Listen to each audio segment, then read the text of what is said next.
Today, we're going to jump into a few verses from the Quran that are honestly like a timeless playbook for dealing with social and psychological pressure. It's this incredible look at how divine guidance handled a real-world problem for a brand new community, and it all started with a single weaponized word. I know, it sounds a little dramatic, right? Can a word actually be a weapon? Well, that question is right at the heart of this whole story. Can something that sounds totally innocent be twisted and used to mock someone, to wage a kind of psychological war? As we're about to see, the answer is a big, flashing yes. Okay, so get this. Here's the linguistic trap they set. The early Muslims, when they wanted to get the Prophet Muhammad's attention, would say ra'ina. In Arabic, it's a perfectly polite and normal thing to say. It just means be mindful of us or look after us. But some of the Jewish tribes in Medina noticed that this word sounded almost exactly like a Hebrew phrase that meant our evil one or our foolish one. So they started saying ra'ina to the Prophet, pretending to be polite while secretly insulting him right to his face. Now, you have to understand, this little word game wasn't just some harmless prank. It wasn't happening in a vacuum. It was actually one tactic in a much bigger, much more subtle conflict. Basically, a war of words. So picture the scene. The Muslim community in Medina is just starting out. They're new, they're growing, they're still learning and finding their footing. And the attacks they were facing weren't always swords and spears. A lot of the time, it was psychological. It was this kind of subtle mockery, these little verbal jabs designed to create doubt, to stir up trouble, and to just slowly chip away at their confidence. So how does God respond to this? How do you disarm a weaponized word? Well, the answer wasn't retaliation. It was something so much smarter. A powerful lesson in etiquette and just brilliant foresight. And the divine instruction is just incredibly direct. God tells the believers, hey, stop using that word. It's not that your intention is bad, but the word itself has been co-opted, it's become a tool for others to mock and disrespect. So instead, say anzurna.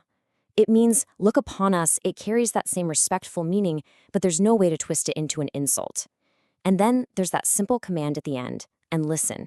Pay attention, be aware. And what this does is it teaches us this incredibly profound principle in Islamic law called saddatayya. It literally means blocking the means to evil. The idea is, even if an action itself seems totally innocent, like saying a certain word, if it opens a door or creates a path to something harmful or evil, you block that path. You shut that door. The believers weren't sinning, but their words were giving others an opening for mockery. So God just told them to close the door. Simple and so effective. But okay, why? Why all this hostility in the first place? The Quran doesn't just stop at fixing the problem. It goes deeper. It actually diagnoses the root cause and points to the groups who were feeling this way. So the verse points to two main groups that were driving this animosity. On one hand, you had some from the people of the book. That's a term used for some Jewish and Christian communities. And on the other, you had the polytheists in Arabia. And you have to ask, what could possibly unite these two very different groups in their hostility? Well, the Quran lays it bare. When you strip everything else away, it all boiled down to one single, powerful emotion: intense envy. They were jealous. They were jealous that this new upstart community and their prophet were the ones receiving divine guidance, favor, and success from God. And this verse just makes it crystal clear. It states so plainly that they did not want to see any good, any blessing at all, come down to the believers from God.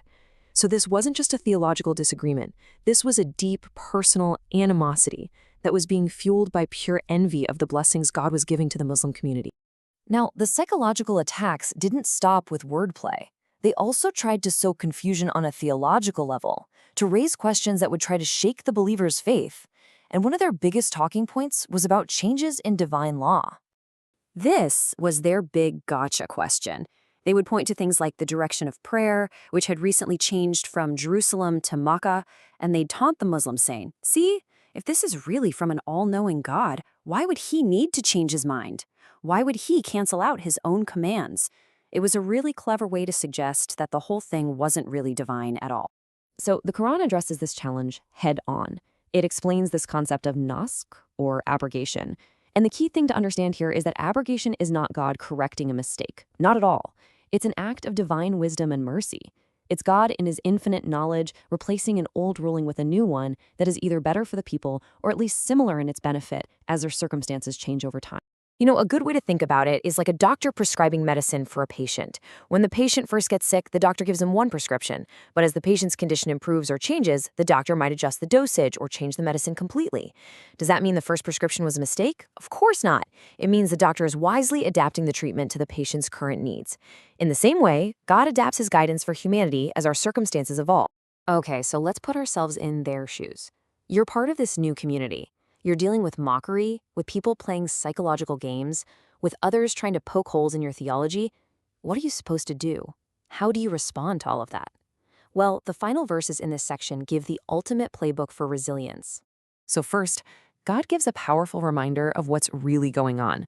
The verse says, look, the real goal of these groups, driven by this deep-seated envy in their own hearts, is to make you give up your faith.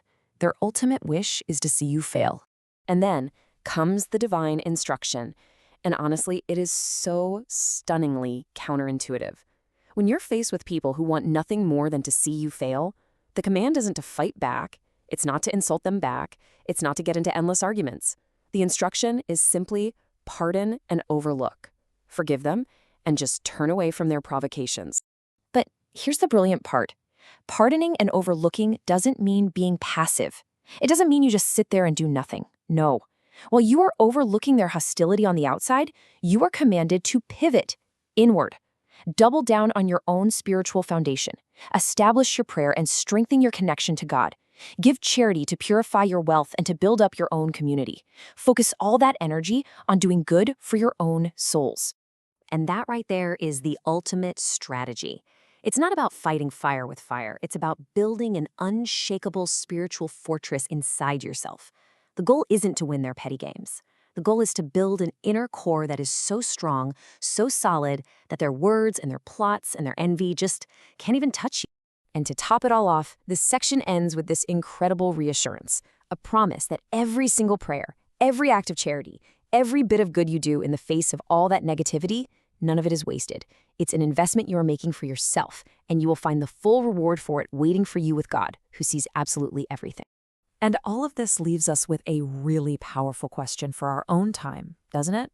In a world that's so full of noise and conflict and constant provocation, maybe this 1,400-year-old playbook is more relevant than ever. Maybe true ultimate strength isn't found in how we react to others, but in the resolve and the steadfastness that we build within ourselves.